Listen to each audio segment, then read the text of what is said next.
पहले जो आप प्रेजेंट इंडेफिनिट टेंस पढ़े हैं तो उसमें आपको सिंगल वर्ब बताया गया था। सिंगल वर्ब का मतलब एक मुख्य क्रिया। जैसे मैं पढ़ता हूँ, वह जाता है कि नहीं? राम विद्यालय जाता है, हम लोग खेलते हैं। इसमें सिंगल वर्ब है, सिंगल मेन वर्ब है। सिंगल मेन वर्ब का मतलब समझते हैं, वाक्य में एक मुख्य क्रिया है। लेकिन यहाँ पर मैंने आप लोगों को ट्रांसलेशन दिया है, यानी डबल वर्ब को, यानी इस वाक्य में दो मुख्य क्रियाएं हैं। तो जिस वाक्य में दो मुख्य क्रियाएं आ जाता है तो उसको हम कैसे बनाते हैं, उसको भी ध्यान देना होगा। तो कोई कोई में आपका अन्य शब्द नहीं दिया रहता है, अन्य शब्द इसको अदर वर्ड कहते हैं, और किसी किसी में अदर वर्ड दिया रहता है, और किसी में कर्म तक ही सीमित रहता है। तो बच्चे उसको बनाने के लिए अगर इसमें अन्य शब्द नहीं हो, कर्म भी नहीं हो, तो जो इसका पहला मतलब मुख्य क्रिया होता है वह कर्म का रूप धारण कर लेता है, वह कर्म के जगह पर चला जाता है। जैसे हम लोग विद्यालय जाते हैं, हम लोग विद्यालय जाते हैं, we go to market, sorry school होगा, स्कूल माने विद्यालय होता है, तो वहाँ विद्यालय का मीनिंग आ गया। ओके, लेकिन यहाँ पर देखेंगे ध्यान से, मैं जाना चाहता हूँ, यहाँ चाहना भी एक वर्ब है और यहाँ पर जाना भी एक वर्ब है। तो ये वाला जो जाना है, पहले वाला जो जाना है वह कर्म का रूप धारण करेगा, यानी जहाँ विद्यालय का मीनिंग था वहाँ पर अब जाना का मीनिंग लग जाएगा।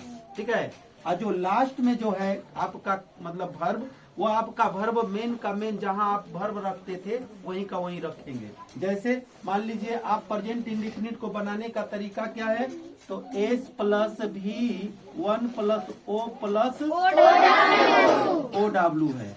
ये किसके लिए बच्चे? थर्ड पर्सन को छोड़ करके, थर्ड पर्सन को छोड़ करके बाकी सभी कर्ताओं के लिए ही है। थर्ड पर्सन के सिंगुलर नंबर को छोड़कर बाकी सभी कर्ताओं के साथ ये रूल्स लगता है, लगता है। तो यहाँ पर क्या थर्ड पर्सन का करता है? नहीं है, ये फर्स्ट पर्सन का सिंगुलर नंबर करता है। तो इसके साथ ये रूल फॉलो हो जाएगा। तो नहीं मेरी बात, इसके साथ ये रूल फॉलो हो जाएगा। यहाँ तुम खेलना चाहते हो, ये भी ये सेकेंड पर्सन का करता है लेकिन सिंगुलर नंबर का करता है, इसलिए इसके लिए भी ये रूल फॉलो हो जाएगा। समझा? लेकिन अगर यहाँ पर थर्ड पर्सन आ जाए तो आपको बताया हूँ कि वर्ब में क्या लग जाएगा, यस या ईएस लग जाता है। उसको हम कहते हैं V5। क्या कहते हैं? V5 करते हैं। पहले इसको आपको बता देने दीजिए।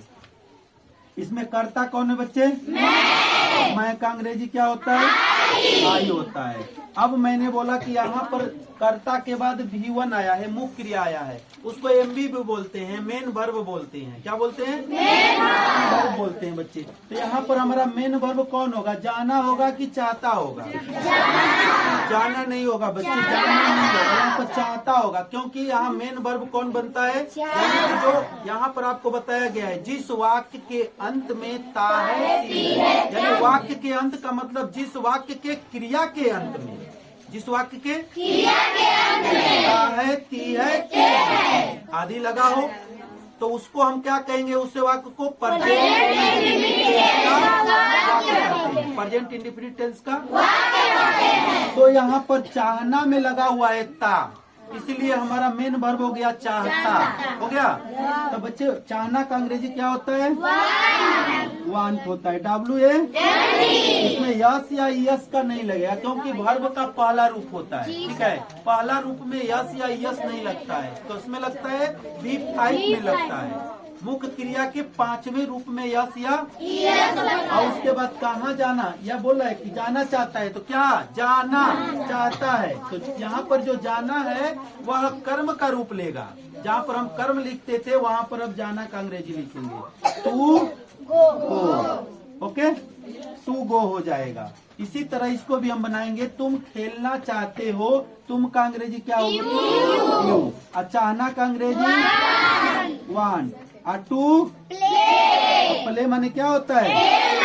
यहाँ देखेंगे उसी तरह, जस्ट उसी तरह ये भी हम बनाएंगे। क्या? मैं झूठ बोलना पसंद करता हूँ। पसंद करना यहाँ पर एक क्रिया है, मुख्य क्रिया है, एक बोलना भी, झूठ बोलना भी मुख्य क्रिया है। झूठ बोलना एक ही में है बच्चे, ध्यान दीजिएगा। तो इसको हम कैसे बनाएंगे? I like I like to क्या बोलेंगे? टेल ए लाई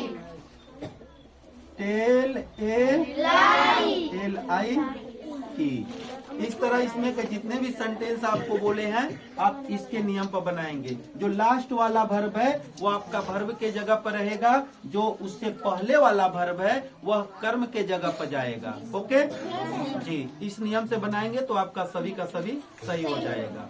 इसको पहले आप बना लेंगे, सुधार लेंगे, तब ऊपर में मैंने लिखा है नेगेटिव सेंटेंस, और वो भी किसका? प्रेजेंट परफेक्ट टेंस का। प्रेजेंट परफेक्ट टेंस का आपको नेगेटिव सेंटेंस लिखा गया है। इसको भी मैं आपको समझा देता हूँ। जहाँ पहचान है बच्चे, देखिए प्रेजेंट इंडेफिनिट का जिस तरह आप नेगेटिव पढ़े होंगे उसी तरह ये भी है। केवल इसके वाक्य के अंत में जो शब्द आए हैं, जो वाक्य के क्रिया के अंत में जो लगा रहता है, जैसे उसमें ता है, ती है, ते है, प्रेजेंट कंटिन्यूअस टेंस में रहा है, रही है, रहे हैं, उसी तरह प्रेजेंट परफेक्ट टेंस में चुका है, चुकी है, या है, ये है। यहाँ भी देखेंगे नेगेटिव का मतलब होता है नकारात्मक, वाक्य को नकारते हुए रहेगा। यहाँ देखेंगे वाक्य को नकारते हुए मुख्य क्रिया के अंत में चुका है, चुकी है, चुके हैं, या है, ही है, ये है आदि लगा रहे, ऐसे वाक्य को समझ में आ गया। जैसे एग्जाम्पल बोर्ड पे पढ़ा हुआ है, राम नहीं पढ़ चुका है, हम लोग पटना नहीं गए हैं। ये वाक्य को बनाने का जब जान गए कि ऐसा वाक्य है तो इसको बनाएंगे कैसे। यहाँ रूल्स भी पढ़ा हुआ है बच्चे।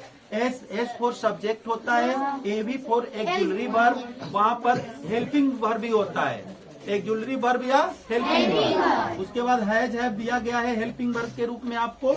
उसके बाद नहीं है तो नॉट जरूर रहेगा, और भी3 का मतलब मुख्य क्रिया का तीसरा रूप। उसके बाद कर्म और अन्य शब्द, ओ फॉर ऑब्जेक्ट और OW मीन्स ठीक है। इसी नियम पर यहाँ ट्रांसलेशन जो 2 को दिया गया था आपका एग्जाम्पल यहाँ पर बताया गया है। राम थर्ड पर्सन का सिंगुलर नंबर है, इसीलिए इसमें सहायक क्रिया हेल्पिंग वर्ब के रूप में हैज का प्रयोग हुआ है। और यहाँ पर देखेंगे हम लोग जो है, यहाँ पर हम लोग पढ़ा हुआ है, देख रहे हैं हम लोग फर्स्ट पर्सन का सिंगुलर नंबर करता है, इसलिए इसके साथ हेल्पिंग वर्ब के जगह पर हैव का प्रयोग किया गया है। बाकी सेम टू सेम जिस तरह अफर्मेटिव सेंटेंस आपने कल पढ़ा जस्ट उसी तरह ये भी है। ठीक है, सबको समझ में आया? जी।